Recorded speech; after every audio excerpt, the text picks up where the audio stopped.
మోకాళ్లలో గుజ్జును పెంచి నొప్పిని తగ్గించి సర్జరీని దూరం చేసే ఫ్రీడమ్ వాక్. నమస్తే, నేను విజయ్. జనసేన పార్టీకి సంబంధించినటువంటి జన సైనికులకు గుడ్ న్యూస్.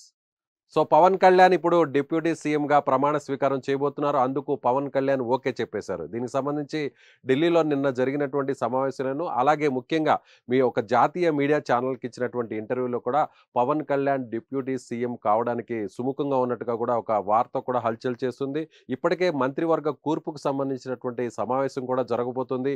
ముఖ్యంగా చంద్రబాబు నాయుడు అంటే కేంద్ర మంత్రివర్గంలో తెలుగు వారికి, ముఖ్యంగా టీడీపీకి సంబంధించినటువంటి వారికి అవకాశం కల్పించారు. అలాగే బీజేపీకి సంబంధించినటువంటి వారికి కూడా అవకాశం కల్పించారు. ప్రధానిగా నరేంద్ర మోదీ మూడవసారి ప్రమాణ స్వీకార కార్యక్రమం జరిగింది. ఢిల్లీ నుంచి రిటర్న్ అయినటువంటి చంద్రబాబు నాయుడు గారు, అలాగే పవన్ కళ్యాణ్ గారు ఇవాళ మంత్రివర్గ కూర్పుకు సంబంధించినటువంటి దానిపై కసరత్తులు చేసే అవకాశం ఉంది. ఇప్పటికే ఉండవల్లికి చేరుకున్నటువంటి చంద్రబాబు నాయుడు గారు ఎన్డీఏ కూటమికి సంబంధించి తెలుగుదేశం పార్టీకి సంబంధించినటువంటి ఎమ్మెల్యేలు ఎంతమంది క్యాబినెట్లో అవకాశం కల్పించబోతున్నారు, అలాగే ముఖ్యంగా జనసేన పార్టీకి సంబంధించి దాదాపుగా 3 నుంచి 4 స్థానాలు కేటాయించేటువంటి అవకాశం ఉంది. అందులో పవన్ కళ్యాణ్ ఇక ఉప ముఖ్యమంత్రి కాబోతున్నారు. పవన్ కళ్యాణ్కి సంబంధించి కూడా కీలకమైనటువంటి శాఖలను కూడా అప్పచెప్పేటువంటి పరిస్థితి ఉంది. అలాగే పవన్ కళ్యాణ్తో పాటుగా ఆ పార్టీకి సంబంధించినటువంటి ముఖ్య నాయకుడిగా ఉన్నటువంటి నాదెండ్ల మనోహర్, అలాగే బొమ్మిడి నాయకర్, అదేవిధంగా కందుల దుర్గేష్, పంతం నానాజీ వీరికి కూడా మంత్రివర్గంలో చోటు కల్పించేటువంటి అవకాశం ఉంది. అలాగే బీసీ సామాజిక వర్గానికి సంబంధించినటువంటి కొనతాల రామకృష్ణ, బొమ్మిడి నాయకర్ కూడా అవకాశం ఇచ్చేటువంటి పరిస్థితులు చాలా స్పష్టంగా కనిపిస్తున్నాయి. సో ఇక పవన్ కళ్యాణ్ డిప్యూటీ సీఎంగా మారబోతున్నారు. జనసేనాని ఎవరైతే అభిమానులు కావచ్చు, జన సైనికులు కావచ్చు, ఏ విధంగా అయితే వారు కలలు కన్నారో, సీఎంగా చూడాలనేటువంటి కలలు కన్నారో, అందుకు తగ్గట్టుగానే డిప్యూటీ సీఎంగా ఇప్పుడు ప్రమాణ స్వీకారం చేయబోతున్నారు. రేపు చంద్రబాబు నాయుడుతో పాటుగా పవన్ కళ్యాణ్ ప్రమాణ స్వీకారం చేసేటువంటి అవకాశాలు చాలా స్పష్టంగా కనిపిస్తున్నాయి. సో ఇక ప్రభుత్వంలో నెంబర్ 2గా పవన్ కళ్యాణ్ ఉండబోతున్నారు. పరిపాలనకు సంబంధించినటువంటి అనేక అంశాలు, అనేకమైనటువంటి నిర్ణయాల్లో కూడా పవన్ కళ్యాణ్ తన ముద్ర వేసుకునేటువంటి అవకాశం చాలా స్పష్టంగా కనిపిస్తుంది. ఇప్పటికే రాజధాని అంశానికి సంబంధించినటువంటి విషయంలో కావచ్చు, పోలవరానికి సంబంధించినటువంటి విషయం కావచ్చు, వెనకబడినటువంటి ఉత్తరాంధ్ర అభివృద్ధికి సంబంధించినటువంటి అంశాలు కావచ్చు, అలాగే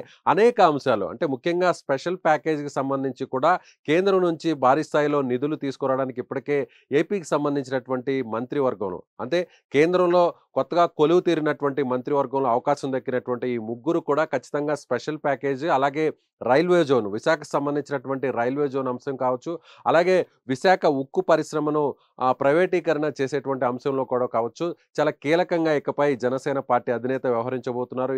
అలాగే చంద్రబాబు నాయుడుతో కలిసి ఆయన ఢిల్లీ పెద్దల మీద ఒత్తిడి తీసుకొచ్చి రాష్ట్రానికి సంబంధించినటువంటి అభివృద్ధి అంశాలు కావచ్చు, రాజధాని అంశం కావచ్చు, పోలవరం కావచ్చు, ఇలా అనేక అంశాల మీద ఇకపై పవన్ కళ్యాణ్ తన మార్కును వేసుకోబోతున్నారు.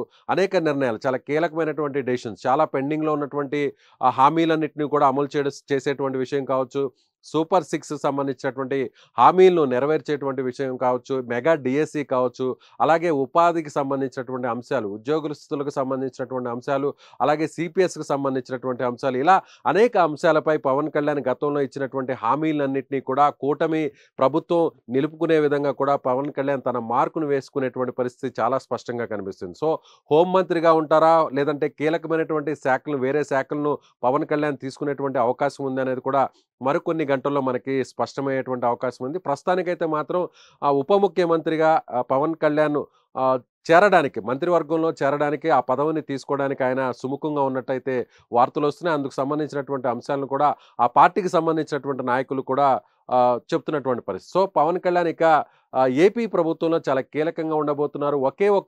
ఈ ప్రభుత్వంలో కూడా, ఈ మంత్రివర్గంలో కూడా ఒకే ఒక్క డిప్యూటీ సీఎం ఉంటుంది. అది కూడా పవన్ కళ్యాణ్కి మాత్రమే ఉంటుంది. గత ప్రభుత్వంలో చూస్తే 3కు, 4కు, 5కు కూడా ఇచ్చినటువంటి పరిస్థితి. అంటే 2014లో తెలుగుదేశం పార్టీ అధికారంలోకి వచ్చిన తర్వాత ఇద్దరికి ఉప ముఖ్యమంత్రి పదవులు ఇచ్చారు. ఆ తర్వాత వైసీపీ అధికారంలోకి వచ్చిన తర్వాత ఆ సంఖ్యను పెంచినటువంటి పరిస్థితి. అయితే ఈసారి మాత్రం ఇప్పుడు కొలువుదీరుతున్నటువంటి ఏదైతే ఎన్డీఏ కూటమికి సంబంధించినటువంటి ప్రభుత్వంలో కేవలం ఒకే ఒక్క డిప్యూటీ సీఎం ఉంటుంది. అది కూడా పవన్ కళ్యాణ్కి మాత్రమే ఉంటుంది. సో ఇక ఉప ముఖ్యమంత్రిగా తన మార్కును ప్రభుత్వంలోనూ, అలాగే అభివృద్ధికి సంబంధించినటువంటి అంశాల్లోనూ తన ముద్రను వేసుకోబోతున్నారు Pawan Kalyan. Thank you so much. Suman టీవీలో మీ పర్సనల్ అండ్ బిజినెస్ ప్రమోషన్స్ కోసం కింది నెంబర్కి కాంటాక్ట్ చేయండి.